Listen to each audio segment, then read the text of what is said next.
শিৱসাগৰত ডিব্ৰুগড় মেডিকেল কলেজৰ ছাত্ৰী মাৰোৱাৰী সমাজৰ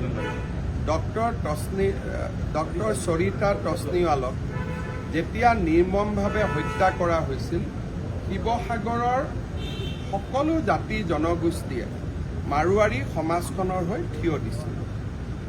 আজি যিটো ঘটনা সংঘটিত হৈছে এজনী ছোৱালীক লৈ, আৰু সাধাৰণতে ছোৱালীৰ লগত যদি কিবা ঘটনা হয় তেতিয়া ৰাইজৰ ক্ষোভ হোৱাটো স্বাভাৱিক, আৰু এই ক্ষোভে দুইটা সম্প্ৰদায়ৰ মাজত, অসমীয়া আৰু মাৰোৱাৰী সম্প্ৰদায়ৰ মাজত সমন্বয়ৰ সাঁকোডাল ভাঙি দিয়াৰ এটা পৰিৱেশ সৃষ্টি হৈছিল। গতিকে এই ক্ষেত্ৰত ৰাইজে সুন্দৰভাৱে বুজাবুজি কৰি সমস্যাটো সমাধান কৰিছে।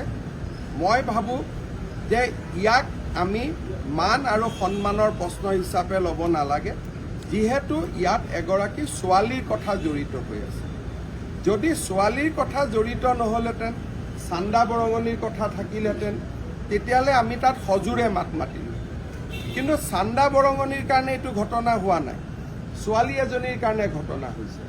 আৰু শিৱসাগৰৰ অসমীয়া সমাজখনে মাৰোৱাৰী সমাজৰ ছোৱালী এজনীৰ লগতো যেতিয়া দুৰ্ঘটনা হৈছিল, তেওঁলোকৰ লগতো অসমীয়া সমাজখন থিয় দিছিল।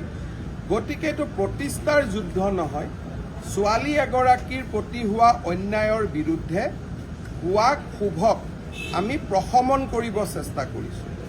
গতিকে এই বিষয়টোক আপোনালোকে যদি আঁঠু কাঢ়িলে, আঁঠু কাৰ ওচৰত কাঢ়িছে? ৰাইজৰ ওচৰত।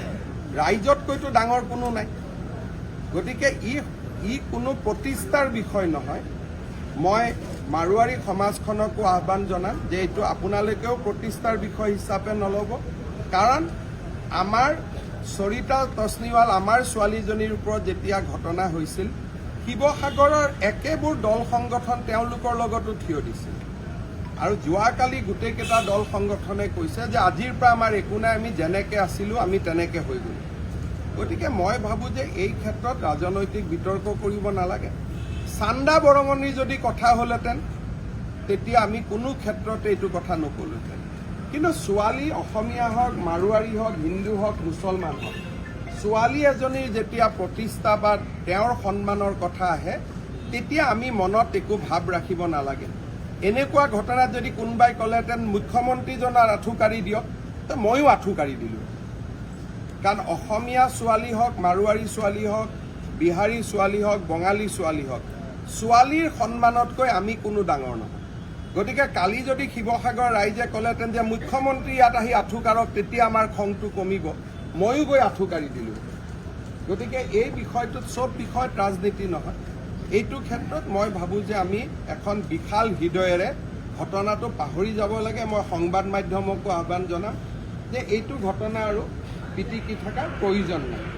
লগত মই এটা অনুৰোধ কৰিম, যোৱা দুমাহত 22 গৰাকী অসমীয়া জনজাতীয় ছোৱালীৰ ওপৰত বিভিন্ন ধৰণে সতীত্ব হৰণ কৰাৰ প্ৰচেষ্টা চলোৱা হৈছে, আৰু তেওঁলোক বহুকেইজনী ছোৱালী মৃত্যুমুখতো পৰিছে।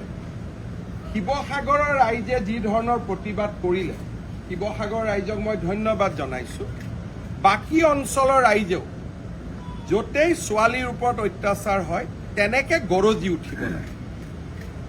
আজি ঢেকীয়াজুলিত ঘটনা হৈছে, ঢেকীয়াজুলিত ৰাইজ গৰজি উঠিব লাগে, বৰপেটাত গৰজি উঠিব লাগে, দুধনৈত গৰজি উঠিব লাগে। 22টা ঘটনা হৈছে যোৱা দুমাহত। গতিকে শিৱসাগৰৰ ৰাইজৰ পৰা আমাৰ নামনি আৰু মধ্য অসমৰ ৰাইজেও শিকিব লাগে। আৰু নামনি আৰু মধ্য অসমতো যেতিয়া ছোৱালীৰ শ্লীলতা হানি কৰা হয়, সতীত্ব নষ্ট কৰা হয়, তেতিয়া তেওঁলোকৰ ওপৰতো সমাজখন বাঘৰ দৰে জঁপিয়াই পৰিব লাগে।